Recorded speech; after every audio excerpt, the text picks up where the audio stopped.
यार पढ़ाई में मन नहीं लग रहा, जब भी पढ़ने बैठता हूँ नींद आने लगती है। ऐसा फील होता है जैसे मैं पढ़ाई के बंधन में बंध के अपनी जवानी बेकार कर रहा।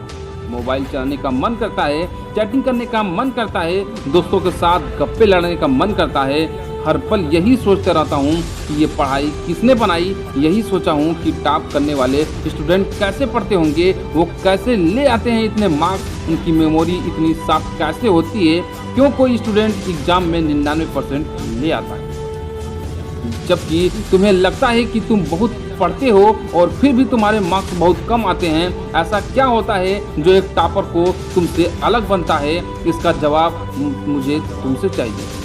ऐसा क्या है जो किसी और के पास है और तुम्हारे पास नहीं है? ऐसा कौन सा काम है जो एक टॉपर कर सकता है और तू नहीं कर सकता? तुम भी सोते हो और टॉपर भी सोता है, तुम भी मोबाइल यूज करते हो और वो भी, उसके पास भी वही सिलेबस होती हैं, टाइम टेबल होती हैं, मौसम है और तुम्हारी ही तरह अंधेरे में ना पढ़ पाने वाली आंखें हैं। तो फिर फर्क किस बात का है?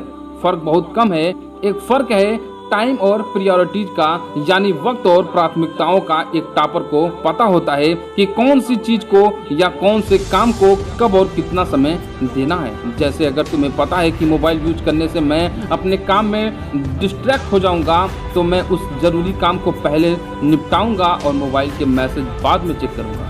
कोई आग नहीं लग रही है, तुम्हारे सपने सबसे पहले हैं। और दूसरा क्या है जो एक टॉपर को तुमसे अलग करता है? तुम्हारा मकसद सिर्फ पढ़ना होता है, रखना होता है, मार्क्स लाना होता है, जबकि एक टॉपर का मकसद सिर्फ पढ़ना कभी नहीं होता, उसका मकसद कुछ और होता है। पढ़ाई तो सिर्फ एक माध्यम होता है जो उसको उसकी मंजिल तक पहुंचाने के लायक बनाता है। इसलिए उसको पढ़ते टाइम नींद नहीं आती, क्योंकि उसको पता होता है कि वो सिर्फ पढ़ने के लिए नहीं पढ़ रहा, बल्कि कोई बड़ा काम करने के लिए, अपना नाम करने के लिए पढ़ रहा है। और यही बात उसको ताकत देती है। और क्या फ़र्क होता है एक टॉपर और एक एवरेज स्टूडेंट में?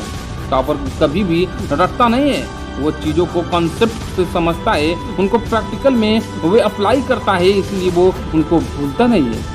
जो तुम्हारे ऊपर पंखा चल रहा है, कभी तुमने बिजली कटने के बाद ये नोटिस किया है कि वो कितने सेकंड बाद रुकता है? और उससे फिर ये जानने की कोशिश की है कि अगर आपको रेगुलेटर से अधिक स्पीड पर चलते हुए रोकते हो तो कितनी सेकंड में रुकेगा? क्या तुमने कभी ये जानने की कोशिश करी है कि जो ट्यूबलाइट तुम्हारे रूम में लगी है वो 1 सेकंड में कितनी बार फ्लिप करती है? वो 1 घंटे में कितनी यूनिट निकलती है? अगर पता किया होगा तो एग्जाम में कभी पावर कंजप्शन का आंसर गलत नहीं होगा। यही फ़र्क है एक एवरेज और एक स्टूडेंट में, जो ज़िंदगी के किसी मकसद के लिए पढ़ता है, क्योंकि रटा गया ज्ञान तो अगली क्लास में जाते ही गायब हो जाएगा, लेकिन सीखा हुआ कॉन्सेप्ट ज़िंदगी में बहुत बार काम आता है। और याद रख, हर वो रात जिसकी नींद तुमने पढ़ने के लिए कुर्बान कर दी है, वो अपना कर्ज जरूर चुकाएगा। थोड़ा धैर्य रखो, अपनी मेहनत पर विश्वास रखो, तुम्हारी जीत फिक्स होने वाली है।